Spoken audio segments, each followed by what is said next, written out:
आगे बढ़ते हैं और बात पंजाब की करते हैं, क्योंकि पंजाब कांग्रेस आज अपना घोषणा पत्र जारी करने वाली है। सीएम चरणजीत सिंह चन्नी घोषणा पत्र जारी करेंगे। चंडीगढ़ में कांग्रेस अपना घोषणा पत्र जारी करेगी। पंजाब की 117 सीटों पर 20 फरवरी को मतदान है। आपको बता दें, पंजाब कांग्रेस के घोषणा पत्र देर से जारी होने को लेकर पार्टी के नेताओं में नाराजगी भी देखी जा रही थी। सीएम चरणजीत सिंह चन्नी अपना मॉडल और 111 दिन के कार्यकाल के दौरान किए गए जनहित के कामों को आधार बनाकर आज घोषणा पत्र जारी करेंगे। तो चुनाव से ठीक 2 दिन पहले घोषणा पत्र आज बेहद महत्वपूर्ण होगा। यह भी देखना कि इस घोषणा पत्र में क्या कुछ होता है। मोहित बख्शी हमारे संवाददाता ज्यादा जानकारी के लिए इस खबर पर हमारे साथ जुड़ गए हैं। मोहित, आज चुनाव प्रचार का आखिरी दिन है और ऐसे में घोषणा पत्र आज लेकर आ रही है कांग्रेस। क्या लगता है जो बातें हैं वो जनता तक कितना पहुंच पाएगी, क्योंकि 20 तारीख को तो मतदान ही करना है जनता को?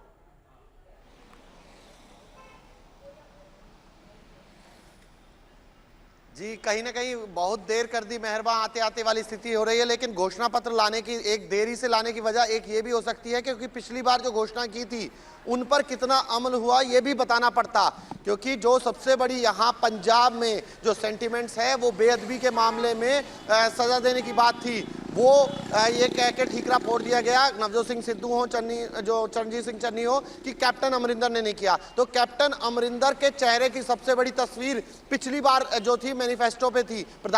पूर्व प्रधानमंत्री जो मनमोहन सिंह है उन्होंने वो जारी किया था। तो उस वक्त इस तरीके की स्थिति समझने की जरूरत है कि कांग्रेस के पास बहुत कुछ है कहने को। ये भी एक बड़ा सवालों के घेरे में है क्योंकि पिछला बैकलॉग जो है वो कांग्रेस के सामने खड़ा था। इसलिए हालांकि पार्टी के अंदर नाराजगी थी, आज उम्मीद है कि वही तमाम चीजें, चाहे रोजगार हो, चाहे ड्रग्स का मामला हो, जो सिद्धू का पंजाब मॉडल जो सिद्धू कहते हैं उसको इसमें शामिल करने की बात हो, तमाम चीजें जो हैं वो एक घोषणा पत्र के रूप में आज जारी कर सकती है कांग्रेस उसको। लेकिन पिछले विपक्षियों के निशाने पर आना लाजमी है जैसे ही घोषणा पत्र जारी होगा, क्योंकि पिछले मैनिफेस्टो को कितना लागू किया ये सबके सामने है। जी बिल्कुल। और मोहित, देखिए सवाल अहम ये भी हो जाता है कि जिस तरह से बीजेपी की बात आप करिए, प्रधानमंत्री मोदी से लेकर तमाम बड़े दिग्गज खुद मैदान में, ऐसे में कांग्रेस का ये कदम कहीं ना कहीं उसको बहुत ज्यादा नुकसान दे सकता है। और सीएम चन्नी क्या वादे के साथ आएंगे? क्या लगता है इस घोषणा पत्र में क्या महत्वपूर्ण पॉइंट हो सकते हैं?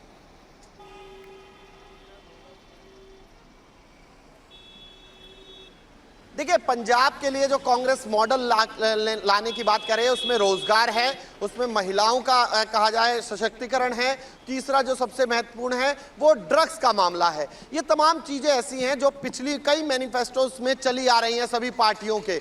अब ये मैनिफेस्टो आएगा, कितना कारगर होगा जब प्रचार थम जाएगा 5 बजे, उसके बाद जनता तक कितना मैनिफेस्टो पहुंचेगा? सिर्फ मीडिया और सोशल मीडिया के माध्यम से जनता तक पहुंच पाता है, नहीं पहुंच पाता है, क्योंकि ये गांव बहुत सारे 117 विधानसभाएं हैं लेकिन शहर बहुत कम। बिल्कुल मोहित, लगातार रहेगी नजर। बहुत शुक्रिया आपका इन तमाम जानकारियों के लिए। तो देखिए, लगातार पंजाब में आखिरकार आज जब घोषणा पत्र लेकर आएगी कांग्रेस तो क्या कुछ कहेगी ये सुनना महत्वपूर्ण होगा, क्या कुछ दावे होंगे ये देखना महत्वपूर्ण होगा। छोटा सा ब्रेक, तुरंत होता है यहाँ से।